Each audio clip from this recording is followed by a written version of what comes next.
So for today's interview, the interviewee, Helen Wu, comes from Kinki Financial International Holdings Limited. So Kinki Financial is one of the strongest real estate company in Shenzhen, and Shenzhen is Tier 1 city in China. And the role of Helen Wu is General Manager of Real Estate Industry Center. And later I will show the whole interview between me and Helen Wu. Hi, nice to meet you, Helen Wu. It is so good to invite you to have today's interview. And before we start, could you please help me to introduce yourself and your company and your current position at your company? My name is Haiping Wu. My company's name is Kinki Group. It's based in Shenzhen, and our company is major in the urban renewal projects in Shenzhen, China. Okay, sounds like you get pretty much like services in real estate industry. That's so cool. And let's start our interviews. So for the question one, can you describe a time when you set a long-term vision for your team or organization? And how did you ensure everyone was aligned with that vision? When I set up a long-term vision, first of all, I'll do an analysis of the external and internal environment, like SWOT.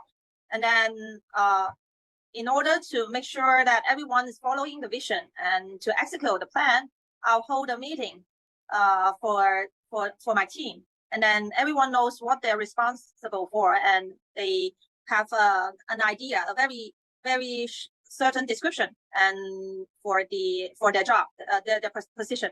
So therefore, the execution will be throughout the vision. Oh, it sounds like you're super realistic, and all of the efforts you're paying is for the success of the project. It sounds great. And for the question two, could you help me to describe a situation where you had to make a difficult decision that wasn't popular, and how did you handle it, and what was the outcome?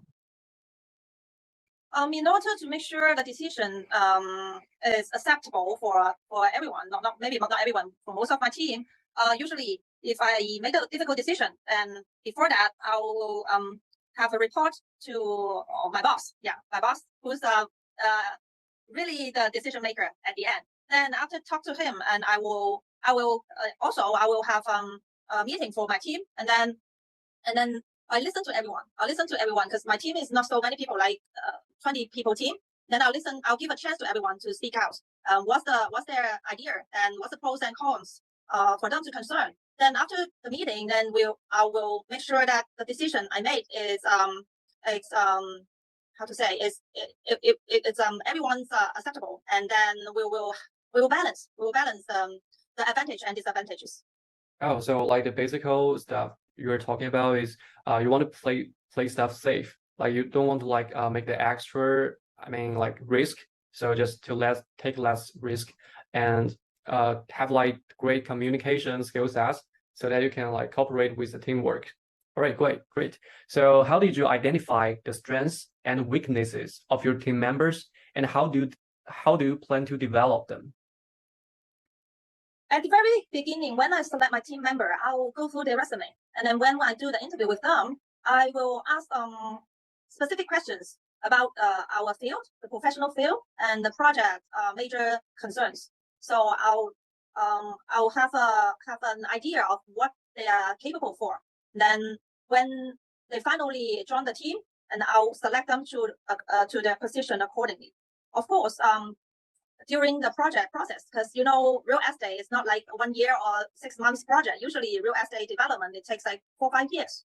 So according to their background and their position, I will give them the task, which is like a step-by-step strategy to have them merge into the company culture, and they have a chance to show their muscle, show what you're good for. Yeah, that's how I train my team. Yeah, I'm sorry. So after checking their resume and test their soft skills for future developing of your real estate projects, and after your selection for them, and you will just take care of them and be responsible for their to merge into the company's cultures. I think that is a great strategy. And could you please tell me? And the task as well. Okay, and the task as well. I'll assign them the different tasks according to their background and their skill. So I think it's a good way to train at the real world, real case circumstance, right? Okay, so I can name it as like a differentiation because you just give different tasks based on different individuals. So I think this is kind of differentiation. Is that right? Yeah, of course. Okay. Because in the real estate process development, we have like design, right? Architecture design, and we have different teams. So I'll assign them to the different tasks. You can name it differentiation. Yeah, sure. Oh, thank you. Thank you for accepting my opinions. And for the next question, could you tell me about time when there was a significant conflict within your team? Like they have an argue or something like that. And how did you handle it? And what did you learn from that experience? Oh, this happens often.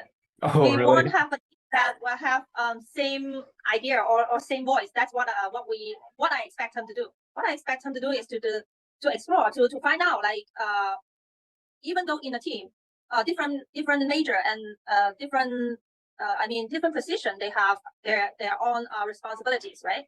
And then it's not just one person decision. That's not how this works. So when they have arguments, I usually will be the middleman. I'll be the media to listen to both of them. Then we sit on the table and then we talk. We just discuss the issue. And then I will let them let them calm down and we stay focused on the issue. And then they both listen to each other. I'll give my opinions accordingly. So at the end, usually this kind of issues happens a lot, and this is what I solve this kind of issues in my team.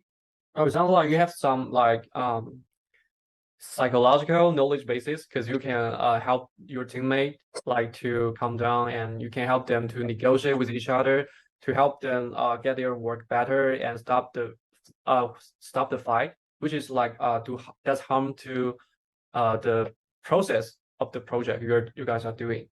So yeah, of course. And also I want to emphasize that during the argument, we focus on our company's benefits. As long as we guarantee our company benefits, so everything is based on the current situation. I would like to avoid some subjective, personal critical ideas. I don't like that. Don't make it personal. This is the company issue. We focus on company benefits, right? Then you can have your personal opinion, but first of all, we guarantee company benefits first. Yes, we should focus on the collective benefits rather than our personal, because this is working, not our individual lives. I strongly agree with this point. And I wonder, like, how do you motivate a team member who is underperforming or seems disengaged? Like, for example, like they're super tired from like heavy work, or they get like salary reduces, so they're not that motivated. And how do you solve this question, like to push them? For the underperforming personnel, it's very easy to find out because we have KPI. We know how everyone performed every month. So in our company, this is it's a local company. Even though we are very good at real estate in our own field, but when I find out who's underperforming, I will talk to them, talk to the person, face to face, in person, just like a relaxed talk. I want to know what happened to the person because in life, work and life, we sometimes face some problems. Maybe it's not just in the company, right? Maybe something happened to his family, so this will also affect his performance, the person's performance in the company.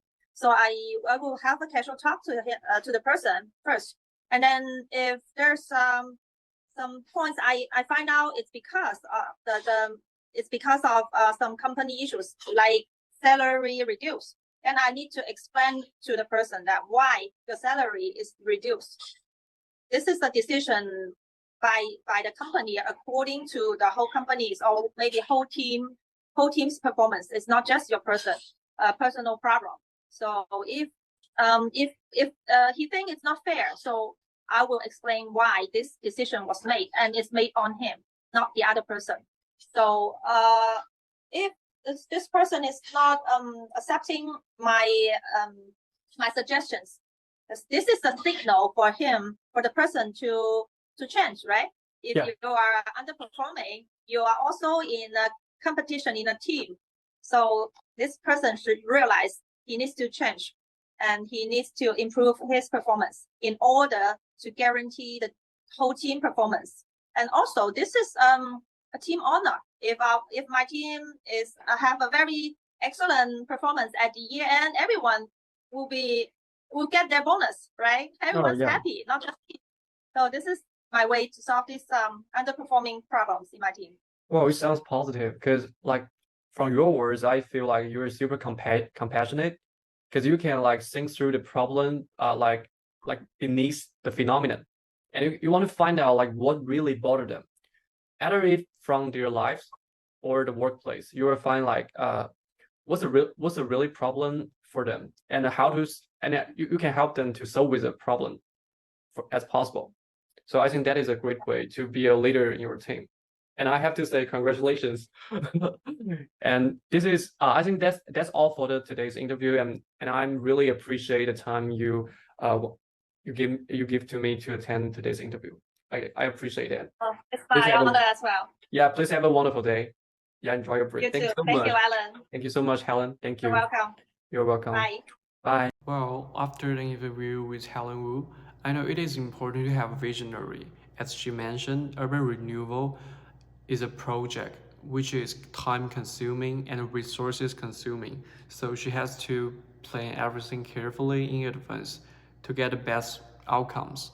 Plus, I think she focused on the leader and member exchange because she mentioned like when she met underperforming workers, she will like just consult with them to talk about what made them upset or what triggered them rather than just blaming them. I think that is the two factors contribute to a great leader.